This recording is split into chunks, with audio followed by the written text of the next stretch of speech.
Okay, looks like we have another person joining. Welcome to the webinar. We're going to be starting in 1 minute.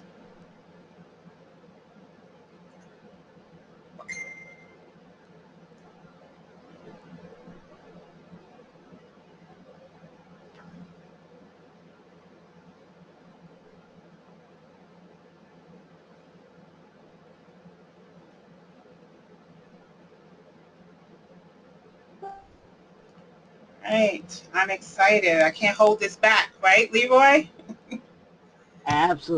Ready Absolutely. to go? I'm ready to go. We're ready to go. Okay, we want to be mindful of everybody's time. First of all, thank you so much, everyone who has joined us today for the 21st Century Business, How to Build and Grow Your Business. I am Ann Austin, CEO and founder of Austin Tech. We have Leroy McKenzie here from JNF Enterprises, and we are so delighted to have all of you here to join into this webinar. We are very excited. I know Leroy has been very excited with his announcement. Um, and we're just so happy. So I'm just going to just give a brief introduction of myself, and then Leroy is just going to do that as well. Again, I'm Ann Austin, the career coach, mentor, and author of Austin Tech. I have been doing this type of work for 10 years. I have 25 years of combined experience with helping people with their business, helping people get their career and things of that nature. And so I want to make sure everybody can know where to find me on Facebook, Twitter, LinkedIn, Google Plus, and Tumblr. And you can always catch me at Elevate and Boost Your Career. Please feel free to join this group. It is for anyone that has a question about their business or their career. Please feel free to do that, and I will let Leroy introduce himself. Good evening, everybody. I want to say thank you for attending as well. We're looking forward to having a great webinar this evening. I am Leroy McKenzie Jr. I'm the president of JNF Enterprises, which is a distribution, publishing, and business consulting firm here in Baltimore, Maryland. We offer book publishing services as well as business consulting services uh, for uh, for the aspiring entrepreneurs, aspiring authors, as well as seasoned authors and seasoned entrepreneurs. I've been doing this type of speaking webinars, workshops for several years now, and just looking forward to giving you the information, knowledge, and the resources, hopefully, that will be able to take you and your business, your vision to the next level. Awesome. Okay.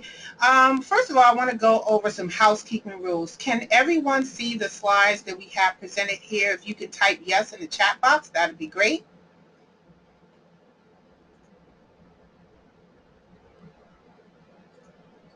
I guess people are, if you can see, if not, it's okay. We're going to make sure that everybody gets a copy of these slides as well. And we're also recording this webinar so that you can always refer back to the thing. It's not half of it. Let's see if we can get a different Yeah, view of there the we, screen. All right, we will. there How we go. about that? I'm pretty sure. Is that better for everyone? Yes. All right. Okay. Alrighty, so again, we are recording this webinar, so if you miss anything, please don't worry. We're going to make sure that everybody has a copy of the slides for everybody to attend, and we also have some special checklists that you can use after this webinar. So you're going to walk away with several checklists, one being on how to start your business, where to go to apply.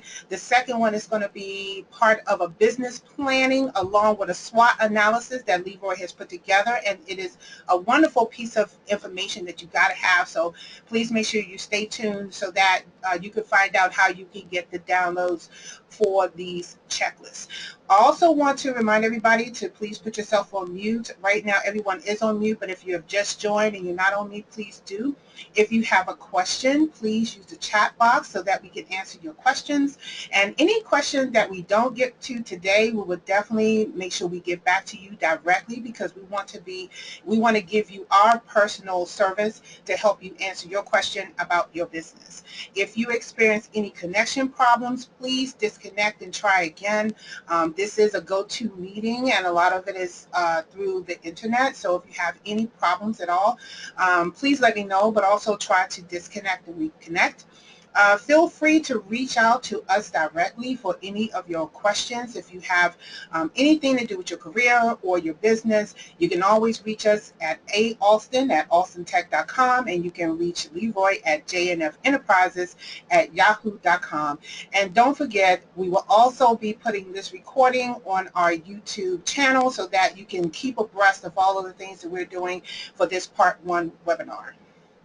Just for attending today, we want to offer a free membership on my website. I'm also offering a 15% discount for small business consulting if you're interested in that.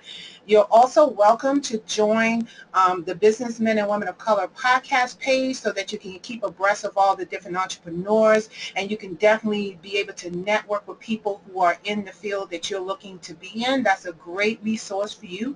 You can also join the Elevate and Boost Career website, which is also a website that you can join for that as well. And I'll let Leroy tell you about his takeaways for you.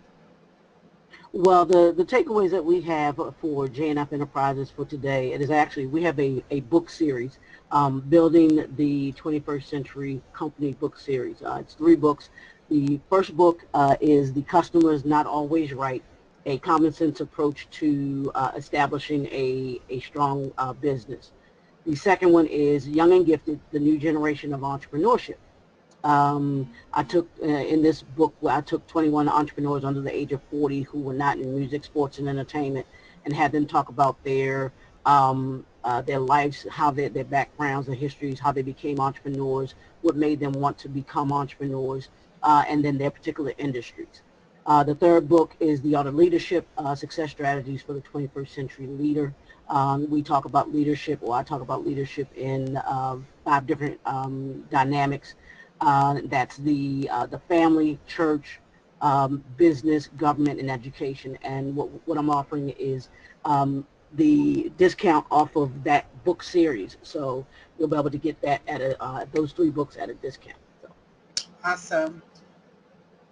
Okay, we're going to get right into the slides because I know everybody is wanting to know how do you start and set up your business. And even though there is a lot of information on the website, we thought it would be very helpful to put all this information into one place so that we can share it with you, our customers. And so the first step we want to get into is, why do you even want to start your business? Because a lot of times we talk about what entrepreneur is, but until you actually get into it, you have to really understand all that goes into it. So the first thing you want to do is just really figure out, what is it exactly do you have, a talent, a skill, a product, or a service that you would like to have as your own business. And you don't necessarily have to feel like that you have to be an entrepreneur from the beginning. It could be something that you want to try out so that later on in the future you can actually have your own business and that you can do full time. But a lot of us these days are actually working full-time and doing a side business, which we call the grind. We're always grinding on our side business. I am a perfect example of that, and I find it very fulfilling because I get to do what I really love to do, and I also get to work for other companies as well. So one of the things I want to ask is, are you starting a business because you feel the need, that you have a product or service that you want to get out, that people want to do? And so if anybody is out there that want to use a chat window, just give me a little poll of one of the things, or one of the ways, or maybe even one of these reasons of why you're thinking about starting a business. So if you want to use the chat window to kind of just name one of these items here of why you're thinking about starting your own business.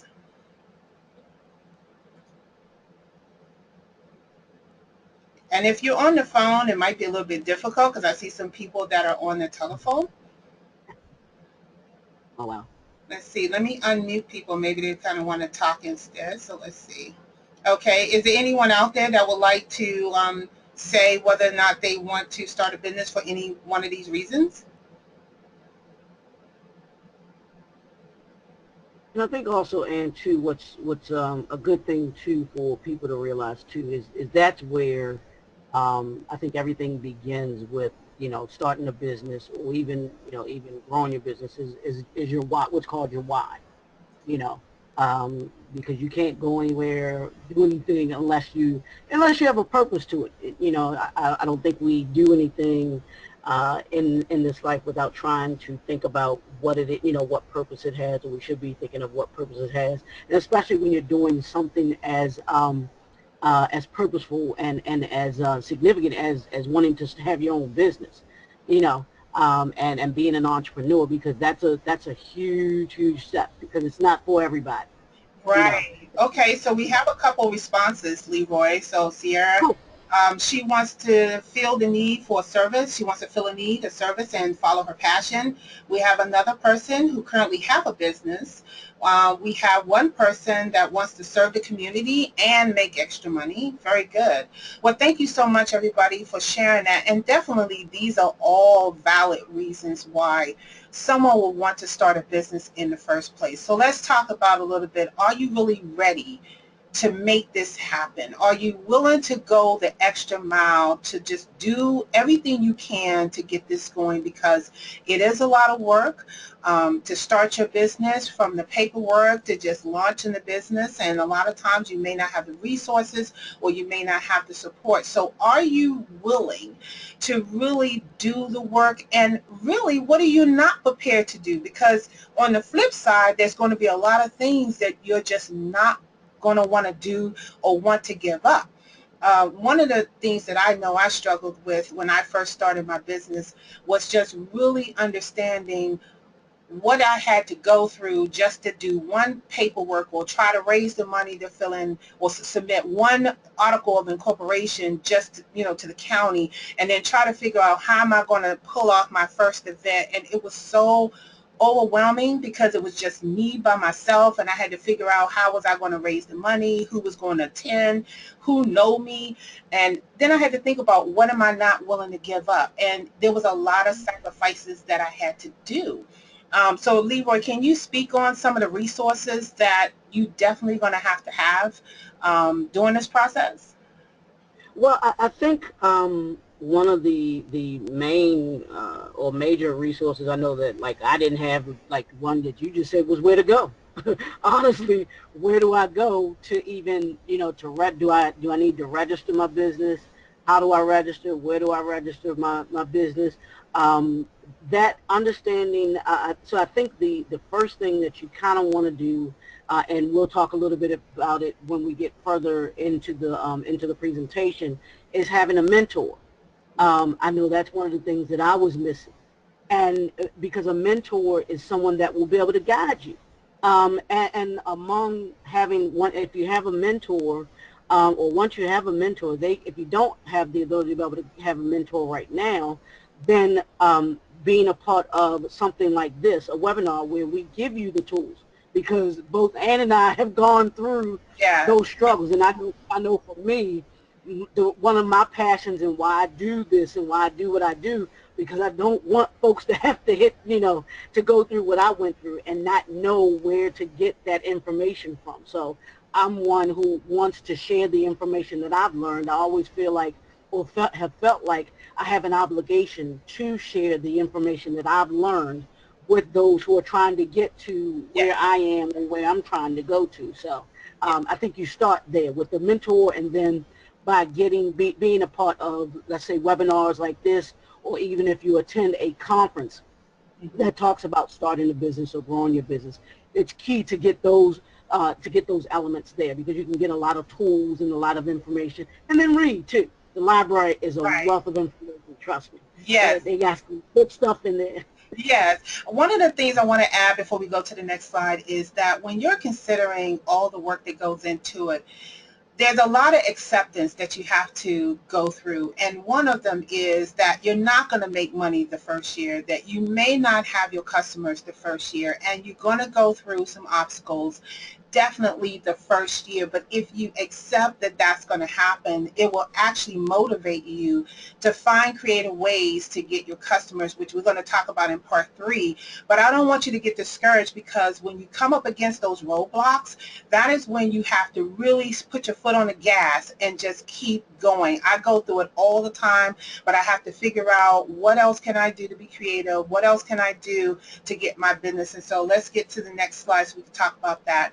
So let's talk about your concept. A lot of people have concepts of what they want to do with their business, but is it a sound concept? Is it something that will make you money or to make you different? Because people, they do the same things all the time, but what makes you stand out? You know, what is the thing, that it thing that you have, that you can actually get people to recognize what you do? That is actually going to be your concept. And believe it or not, a lot of times you have to test that concept before you even think about putting that into a business form. Um, and some of that comes into some of the bullets you see here, which is strategy, trying to figure out how you're going to solve a problem. And that is key. You have to be able to solve a problem that people want all the time. I know that Leroy had in one of his marketing webinars, not marketing, well, I think it was a marketing meeting that I attended that really talked about how do you solve a problem. And Leroy, if you want to touch on that a little bit, because I think that's really important for everybody to understand the strategy and the concept and how that really works together. Well, I think here's the thing with any business. Any business is in business to solve a problem. You know, it's there to solve a problem or to meet a need. Uh, and and when you start your business, or even prior to starting your business, that's what this process is about: is finding out if there is a particular need, that particular need that's there. And you do that by doing your research, by testing the market, like Ann said, by testing the market to see if there is a specific need for the product that you have, or even not just a product, but a product, service, or system that you're trying to put out there. And when you're able to, when you do the research, it allows you to be able to know, to do a correct analysis Right. to understand, to understand whether or not it gives you that definitive answer. Okay, this is something that is, that is worth going and moving forward on, or maybe I have to tweak it. You know, Right. maybe I tweak it a little bit to kind of fit with what the need is out there and everything like that. So yeah, definitely. Yeah, definitely, for sure. I will say that one of the things that I did for sure was to definitely test the market before I actually went and invested into my business. I also took the time to thoroughly research my competition to see who else is doing what I want to do. How are they doing it? How are they actually bringing in the customers? How are they marketing to the customers?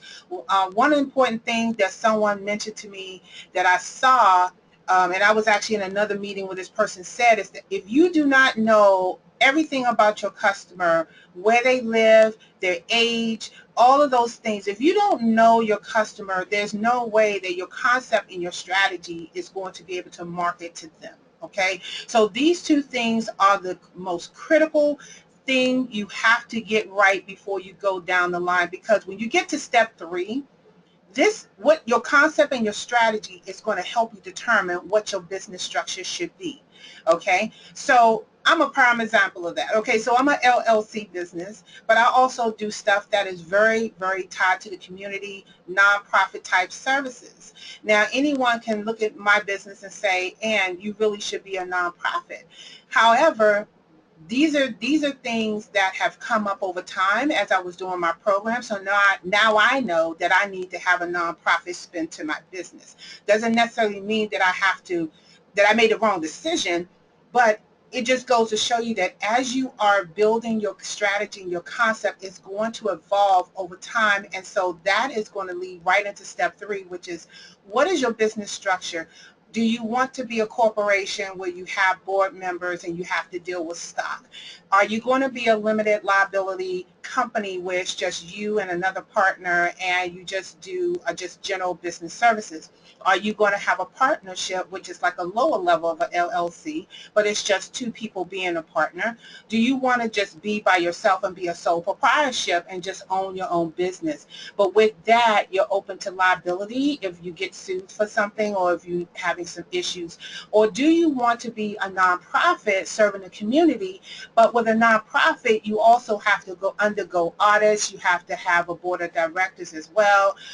You have to have annual meetings, minutes, and a whole bunch of other different things in order to meet that IRS determination if you're planning to get your 501(c). So having your concept and your strategy is going to help you determine what is your business structure. And so on that, okay, so somebody asked you a question, Leroy. What industry is your business in, Leroy? So that's a question to you. Oh, no, I was asking that to TM, but the industry Oh, that I'm in is actually, yeah, is actually publishing and business consulting. The yes. publishing book, I should say book publishing, because there are different aspects of Okay. publishing. But yeah, the book publishing industry and like I said, the service industry would be business consulting. Okay. That's the service it provides. Okay, so TM is in retail. That's fabulous. I mean, there are so many ways that you can do your business. Now, let's Yeah, talk and about, I'm sorry, go ahead, Leroy. no, I just wanted to add something, if I could, Yes, about what you were talking about, the entities, yes, about understanding. You have to understand about the different definitions and the benefits. You really want to look into which one suits you. Now, most people, when they're starting out, don't start off as corporations, because that's, I think that's once you've gotten to or grown to a certain level. Unless you're coming in, at a certain level, the corporation level is really one that you kind of come along and later on. But usually the LLC, LLP, like Ann just talked about, those are or sole proprietor are ones that come in, and you have to understand the different tax differences, the yes. different requirements there are. The different requirements that there are for each of those, and what benefits you have, what benefits there are, and what liabilities you have with each of those, and what protects you. And that's where you want to make sure that you consult your attorney, you consult your tax person, to make sure that you have the right fit for you. Absolutely, absolutely. And it's really important to try to get that information right up front or develop a team right up front, because a lot of small businesses cannot afford a team, but there are resources out there that can help you with accounting, that can help you with your taxes, that can help you with starting your business. One of them is the Businessmen and Women of Color podcast. Those speakers are people from different industries, so you could definitely reach out to one of them for help. You could definitely reach out to Leroy. You can reach out to me, because these three things, you have to make sure you get it right before you invest your money, because I can tell you in the state of Maryland, it takes a while to process that information. And if you ever have to get a refund for anything, it can take 3 to 4 months from the Maryland Comptroller's office to get your refund. So you want to make sure that you have these three down pat, okay? So your mission statement. Your mission statement is really, what are you trying to do? What is your overall mission of your company, okay? That is a key thing. Now, we'll tell you that you can start off with a mission statement, but it's going to evolve as your business continues to grow. It's going to change. It's going to be more defined. It's going to be more concise.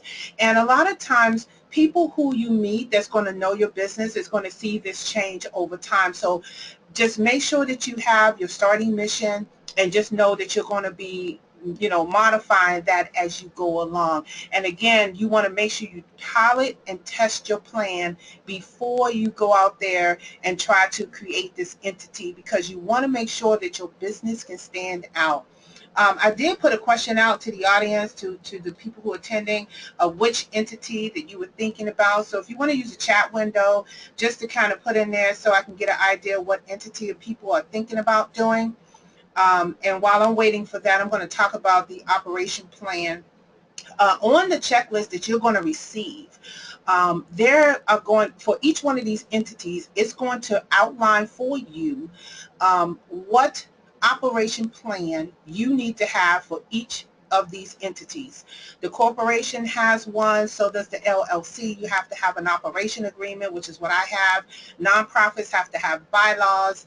And so you need to make sure you have these documents written up because you're going to need them to get a bank loan if you want to finance your business one day.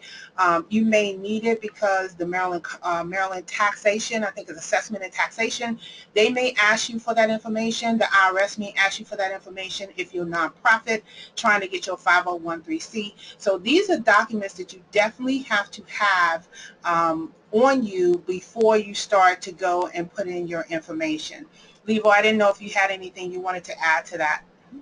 No, just if you can talk a little bit, I guess, about the operation agreement and what that is, and Okay. what benefits you're having that for Yes. individuals. Okay, so operation agreements, bylaws, and some of the other documents that's similar to that are documents that stipulate what you and your partners or members are responsible for. It's really all about how the members are going to operate the business, who Hmm. is going to have control of the business in percentage, whether it's 50% or 49%.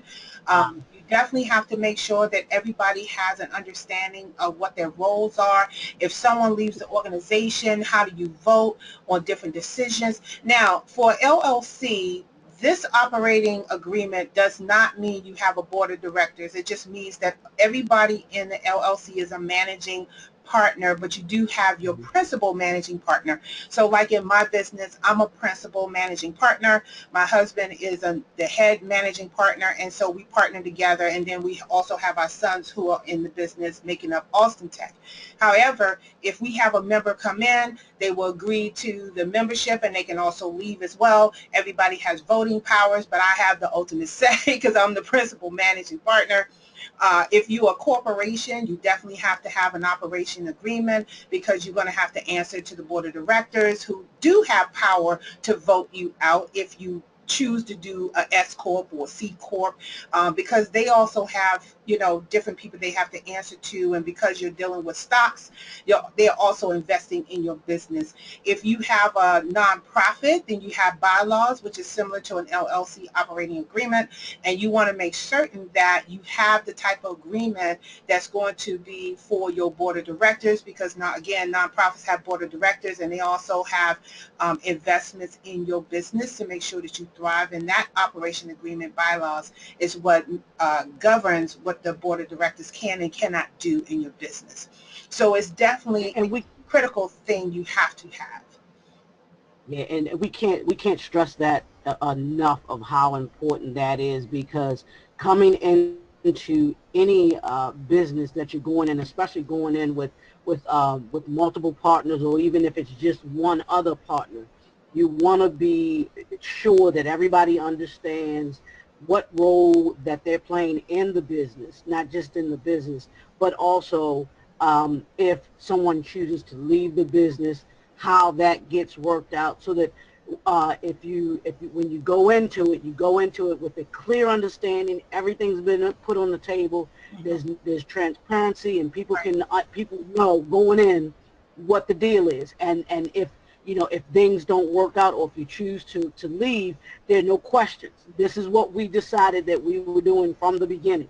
Right. So a lot of folks do that, and and you can just read in the news, quite often about business deals or business partnerships that have gone wrong. They go wrong because they don't have this type of paperwork that they did on the front end, and make sure that those things are taken care of. Absolutely. Too many businesses are getting sued these days because they don't have an agreement. Okay, so let's move to the next slide because we still have a lot to cover here. Now, once you've gone through your steps and you know that your business is sound and you are ready to do it, the next thing you want to do is come up with a unique company name. Now, this is just as important as the core of your business, and I'll tell you why. There's thousands, hundreds and thousands of different company names. However, there are a lot of similar company names out there, and you have to be careful what name you choose for your business, because what you don't want is to be going up directly against another business that have similar spellings or similar pronunciations or similar wording or the similar logo, because one, you are trying to attract your customers. I'll give you a perfect example. I'll just use myself. Okay, so I have Alston Tech, and if you was to go out there and Google Alston Tech before my business was really out there on Google, there's another company that's called Stan Tech, and it's almost similar to my name. It is Mm. very difficult to get your business known when the other business is constantly getting pulled up in the Google searches. Okay, and so we'll talk about marketing in part two, but this is the kind of thing that can hinder your business, because as you're trying to go out there and be marketable and brand your business, you can't compete with someone who's constantly up in the Google searches and you can't get your name out there, okay? So you want to make sure that you choose a name very wisely, that is catchy, that it represents your business, it represents your products and your services, and that you do your national search. You have to go to this, and when talking about Maryland now, you have to go to the state's tax and assessment business search. You want to make sure you search your name. Constantly keep searching your name until you have that piece of paper that says that this is your business name. You also want to do a service mark for the state of Maryland. This will protect your business name until you get to the patent and trademark office, because that's $375. But for the state of Maryland, you can pay $50 and do what is called a service mark that you get to keep for up to 10 years for that name. So I did that for my name. And also you want to do a domain and an email domain name search, okay? Because these are things you always have to look for before you create your name. Years ago when I had A&M Creation, I did not know any of this stuff, okay? This was back in 97. I had started my business. I had my branding. I was making money. I had like 20 clients. And then when I went to the U.S. Patent and Trademark Office to trademark my logo and my name, lo and behold, there was another A&M Creations out in another state selling Mm. some other type of similar goods, and I was not able to use A&M Creation. Then there was another business that was here in Maryland that had a similar name of A&M Creations, and so in 2005, I had to change my business name to Austin Tech because I just could not use A&M Creations anymore. So this is a perfect example why it is so critical to make sure that that name exists nowhere, absolutely nowhere, so that you can make sure that you secure your business name. Leroy, did you want to add any pointers to that? Well, just in your I guess naming your business, you want to make sure that not only that it's catchy and all those things, but it's also something that that is readily, it's easy to, let's say easy to spell, Yeah, because well, some mine people isn't. you want to get in, because a lot of people, when you got, and you have to think big, you have to think of the big picture too, because when you talked about branding, when you talk about the social media sites that you're going to be on, the website that you're going to be developing, all those things are going to be, are vital to people being able to easily access your business or your company with your name. So you really want to be, you want to be careful, and doing the research of the name, or doing the name is a part of the research that you should be doing. Yes, When you're doing your research, you want to make sure that you do your due diligence, and from all the way from Google to social media to even what Ann talked about with the assessment taxation offices and everything like that. You want to make sure, just do the Google search, and right, and see if it's out there that way. right. That's a easy Right. way. And guess what? And on the checklist I'm gonna give you are going to be hyperlinks that's going to take you directly where you need to do each of these searches. So you don't need to figure out where on the website you need to go. We're going to provide that information to you at the end of the webinar. So all you will have to do is just click on the link and it will take you to the website where you need to put your application in for your or either do your search for your business name or to put in your service mark that you're going to need, and also your trademark with the Maryland State and Tax Assessment. Okay, so we're definitely going to give you that in the checklist. Okay, so let's get to the next page. If I can get to the next page here. Okay, so let's see. All right. So we're going to create an operation agreement again. One of the things that you want to make sure you do when if you want to become an LLC like me, um, again, you have to do the operation agreement. Now, I will tell you that online there are tons and tons and tons of examples of operation agreements for LLCs, and pretty much they're all standard wording, but you still have to get with your lawyer to make sure that it has the proper language for the state of Maryland. Same thing for your bylaws. You want to make sure that everyone who is in your business reads this operation agreement and give their input towards it so that they clearly understand what they want to put in there. The second thing you want to do is you want to go to the bank or some other place and you want to sign and notarize your operation agreement, and then you want to put it in a safe place, okay? Because you're going to need to pull that out from time to time. And what I would strongly suggest is that you guys put all this stuff in a binder and have some tabs so that you can keep track of all of this important information, because it's going to be this plus all the other stuff. If Great idea. Yeah. Now, when you do your business, when you're ready to actually do it, there's a form that you have to fill out, which is called an Article of Incorporation from the Maryland State and Tax Assessment website. The link is also on the checklist as well. And you must have what we call a resident agent, which is someone who is over the age of 18 that lives in the state of Maryland. It can be anybody. It could be a family member. It could be a friend. It could be a business person. But this person will be able to receive your business information from, if they send you anything and you can't get to it, this person will also be your backup to receive your business information.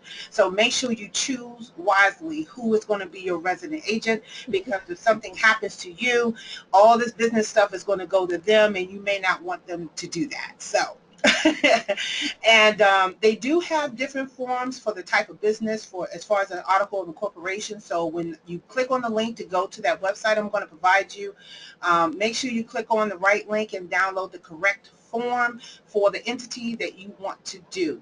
Now, it's $100 in the state of Maryland. I think it's about the same amount if you're going in DC to do an article of incorporation, and it could take anywhere from 2 to 6 months from them to process it, unless you pay the extra $50 to expedite your request. Now, I don't know how much expedite is going to be, but they definitely say it will be less than 2 months. But again, even with a $50 expedite, it still has to go through legal review there at the state tax and assessment. So I would just say give it 2 to 3 months if you expedite it. But if not, if you don't want to pay the extra $50, just assume that you're going to get it within 6 months. At the same time, you want to also submit your application for your trademark and your service mark. So if you do that all at the same time, you actually save time from sending all this stuff out, and you will get it all back around the same time. And then once you do that, your business is now registered in the state of Maryland. Okay, so Leroy, did you have anything you want to add to that? No, I think you covered everything with that. It's just that the sooner that you start with that, the better you are, and the more protected that you are. Because you already want to make sure that you protect not only you protect your business, you protect your brand, you protect your ideas, Yeah. all of those things. Even from what you talked about and about the uh, um, what was it the person that you have for Yeah, the as a resident backup. agent. Yeah. Yeah, resident agent. Yeah, when you have having a resident agent, even thinking about that, who in case something happens to you, do you trust enough with your business to be able to receive that information? So you really want to think about those things and make sure that you have a conversation with that person. Hey, this is what I'm doing. I'd like for you to be my resident agent in case, whatever something happens, I can't get to it. Would you be willing to do that for me to make sure that you trust that person and hey, that you don't have your business out there and your business out there. Yeah, So yeah. all And, your business out there. and I will tell you that if your resident agent is also going to be the person not only to receive information about your business, but if you have a will, or a trust because of your home, because you know what I mean, if you die or something happens, guess what? It may not go to your family because you don't have the proper paperwork or your will set up that your business will go to your family. So your resident agent is going to be that representative. So again, you have to carefully think about who you want to have access to your business information. Okay, so that is very important. So let's see here. Page down. Okay. We'll talk a little bit, like we said, about the team, who you have on your team to be Yeah. able to deal with those legal aspects of your business, because that's right, that's crucial. That's Right. crucial. Okay, so for this slide right here, I'm just going to briefly talk about this because this is also going to be on the checklist. But once you have your business established as far as the paperwork, your strategy, all that stuff, the next thing you will want to do is you want to go to the IRS website and you want to get your employer identification number, which is your EIN number. This is a number that stays with this business for life. So once you go online and you apply and you put your business name, now you see why I'm saying that your business name is very important to choose from the beginning, because once you go to the IRS website, you get a number that is for life for that business. If you make a mistake, you will have to apply and get a different number, and both of those numbers are going to be tied to your name. Okay, so you want to make sure that everything you have in steps 1 through 4 is going to be correct before you go to the IRS website. Now, there's 2 ways that you can get your EIN number. You can either send it in by mail, or you can go on the website and get it instantly that way. And the link will tell you on the checklist, give you all the instructions, all the stipulations, all the rules and regulations on how you're going to use your EIN number. This is a number where anyone who you contract with or you make money with is going to use this EIN number to report any money that they have paid for you. And this is how the IRS is going to know how much money you made in that year so you can pay your taxes. This is definitely different from your Social Security number. So you want to make sure that you keep your EIN separate, all your stuff for your business under your EIN, and do not mix it with your own personal information. That's very important come tax time. Also want you to immediately go out to the Dun & Bradstreet website and get a DUNS number. If you plan to contract with the federal government or the state and local government at some point in time, you definitely want to have this, because this is the credit reporting system for the federal government. They definitely keep a track of every contract that you are awarded, and also it just serves as a history of your performance if you ever go on for a contract. So this is free. You can go to the website and you should have that number within a week. Uh, Once you have these 2 pieces of information and you have your form that you are now certified, you have to wait for your form to come in for your article of corporation to be accepted. Then you can go to the Maryland Comptroller's Office and apply for a sales tax and use form so that you can actually pay your state taxes. Okay, just like everybody pays state taxes, business have to do that too. You have to get this information, because if you don't get this information, you can get serious penalties every year that you've been in business and you haven't filed your state tax. Now, if you don't have tax, then you just call the number and you just say you don't have any tax. But if you have any tax for that year, you have to report. I think it's semi-annual now, because they just sent the letter in the mail that you have to report your state tax semi-annual now instead of quarterly like they used to do. And also you have your yearly property tax, which is different, meaning if you have any type of equipment like your computer, your office, a printer, a scanner, your home, anything, furniture, every year you have to file your property taxes. Now, most small business, when you first start out, you're not going to have any property taxes, even if you're using your home for your business. But be aware that filing every year, you still have to file it, and the cost is $300, whether or not you have any property taxes or not. Okay, so if you don't make any money, you still have to file your taxes. You still have to pay $300 for your yearly property tax. I'm just gonna, okay, let's see. All right, The next thing you want to do is you want to go and open up a business savings account and checking account. I did this with my business. Great way to go is to your federal credit union if you have an account there. It's kind of hard to do when you go to the traditional bank. So if you have the ability to join a credit union, it will actually make your life a lot easier rather than going to the traditional banks. They want a whole lot of other stipulations and stuff that you're not ready for yet. But if you have a credit union, definitely set up a business one. There's advantages. The first thing you want to do is you want to be able to accept payments through PayPal or whatever payment system that you have out there. You also want to build your business credit. You also want to have credibility with the bank in case you need to get any kind of financing, or if you need anything from the bank, you definitely need to do that. It also gives you ability to go to PayPal, Square, Facebook. You can also do all those things to help market your business. And so having a business bank account, a lot of this stuff is free, guys. It's free stuff. So you don't have to really pay anything to do any of this stuff. You can just get it and be done right away.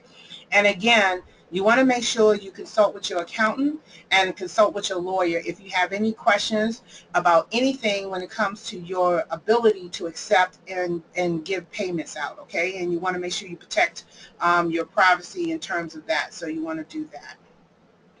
All right, now we're going to get into the business plan part because this is Leroy's specialty here, and he is going to go into some of the critical things you need to start doing for your business plan as you start out. Well, with your business plan, and this is probably one of the key elements that you will need for your business, and it goes into what Ann was talking about, doing the research.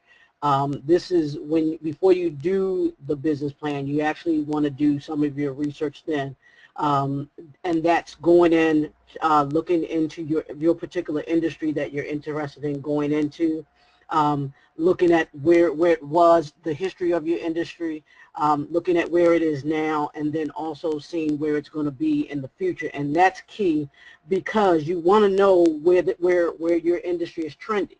You don't want to jump into something or industry that's trending, that has a downward trend to it, or even that they're projecting. It might not be there now. It might be at its peak right now, but let's say 5 years from now, it hits this, really stumbling block, and it starts to dive. Actually, .com industry. Look at the real estate industry. So you have to be really cognizant of the industry that you're going into, and do your background research on the particular industry to make sure of where it is, and then also where it's going to, because it'll tell you a lot about that. So let's get into the business plan.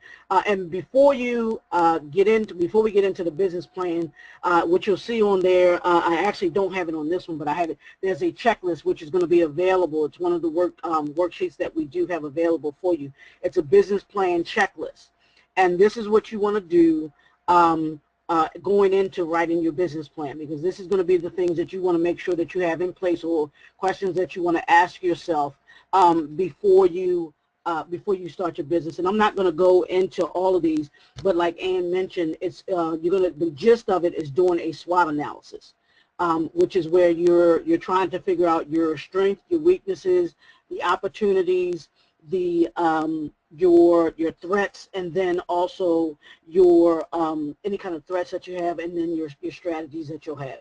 So you want to make sure that you go through and you think these things through. These are specific questions that you're going to have to ask yourself. They're going to be, some of them may be tough, some of them may not be tough, and you have to be honest.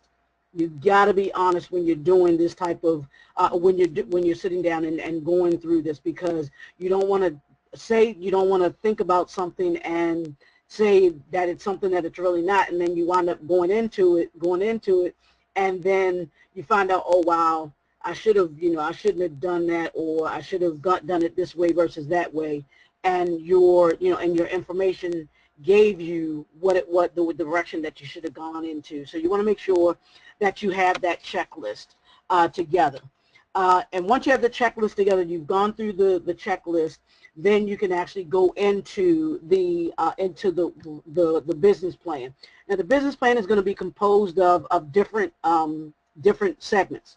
And I have the other sheet that you'll see, or that is going to be a part of the workbook, I'm sorry, part of the handout that Ann has is the business plan outline. And that business plan outline gives you, it breaks down each of the components that you see here on the screen there.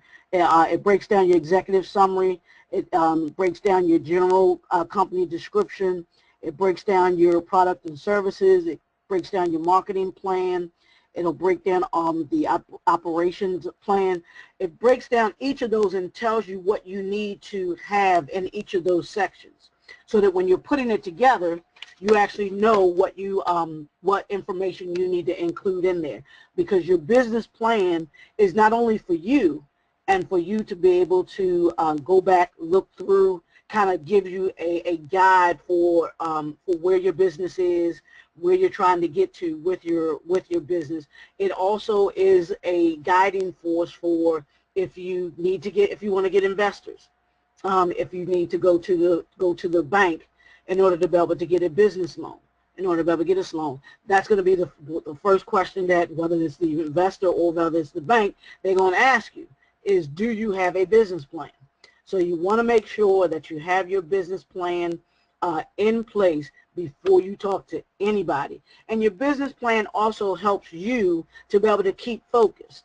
As you go through your year and you're starting, the doors are open, you're in business, you're working your business, you're going to find yourself each year, you should be going through your business plan. You should be going back to your business plan. You should be taking a thorough look at it and saying, what things did I do right with it? What things did do I need to work on? Did this work? Did that work? You'll see that your business will have cycles. Every business every industry, not just business, every industry has a cycle. That's where you have certain times of the year that you have more business. You have certain times of the year where business isn't as strong. So you want to make sure that your business plan it gives you the ability to be able to look at your business to see where that cycle, where the different cycles are. What time of year is your best time of year for this, or what time of year is the best time of year for that. And I always recommend that you have for your business, you have at least a couple of streams of income, different ways that your business brings in money. You don't want to have it where your business is just all one thing. Your product, your service, though you should have I'm big on the number 3. You want to have, I use 3 streams of income for my business, where that way I know, and it's a way of leveraging your business, because if you have one part of your business that is maybe in its downward cycle, you have another part of your business that may be in its upward cycle. So you want to make sure that you have those different streams so that you have the leverage, so that you have the leverage for your business. So even if you are in one of those down cycles, your business is still having the cash flow coming in. It still has the money coming in from other means. Whereas if you only have that one product, that one service, you'll be hurt if you don't have that, if you go into that downward cycle, or you're in that down cycle and you don't have any other way to be able to get the money coming in. So you want to make sure of that. So having the management organization, that's key. You want to make sure that you understand. That goes to what Ann was talking about, having the organizational agreement, so that everybody understands their role. Because if you're in business with someone, you have a certain expertise that you bring into the table. The other person has a certain expertise that they bring to the table. Let them do what they do. You do what you do. And you bring those two things together to be able to mesh, and that way the business runs a lot better, because hey, they handling what they supposed to handle, I'm handling what I'm supposed to handle, and we make the business go. And if there are any issues, then hey, okay, we need to work on this a little more. Or if something's going well, it's like, wow, we did this. What else do we need? What else can we do in order to be able to make it go even better? So after you get to the personal financial statement, which is basically your P&L statement, your how the business is going to make money. How do you intend on making money? It shows you the money, how the money comes in, where the money is going out to. All of those things are crucial to running an effective business and a part of your business plan, because, like I mentioned, the banks, the investors, and even you should want to know where's the money coming in at, where's the money going out to, and how you're going to make money. How are you going to make money? Because investors want to know how they're going to get their money back, and the banks do too. So you have to be able to answer those questions, and that's what your business plan allows you to do is to be able to answer any of those questions that an investor may have, that you may have, that a bank may have, or even a credit union may have, so that they can see the full picture of your business and what it entails. So when you do that, when you have the business plan, you put yourself in a better position. And there have been folks that have started businesses without business plans, but it's not something that I believe any successful business person will tell you to do. They will tell you need that business plan.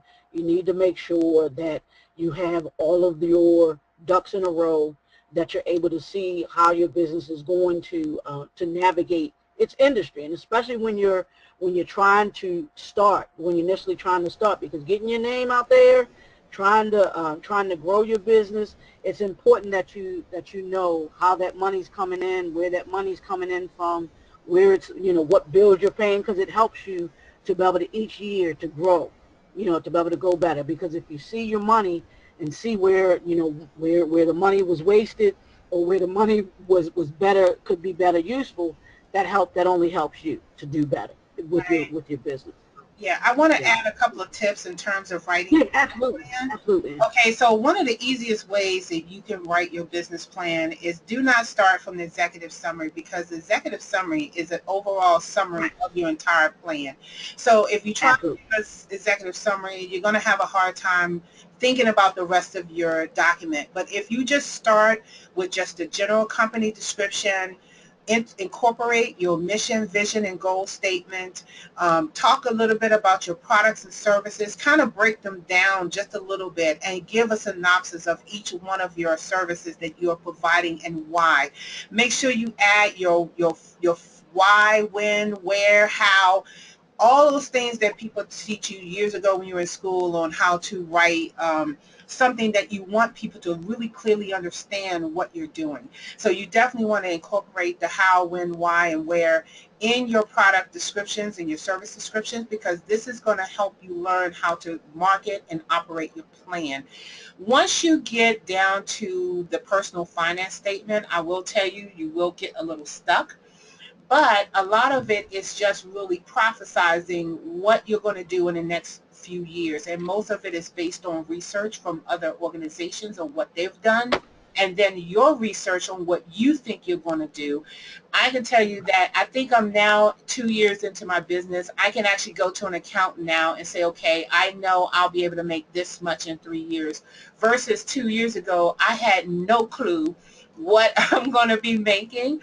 But it'll give you an idea of what other people are doing. And so you want to start with just gently just going through all of the different areas of your business plan and filling things in. You're not going to have it completed the first few months you start your business. This is a living document.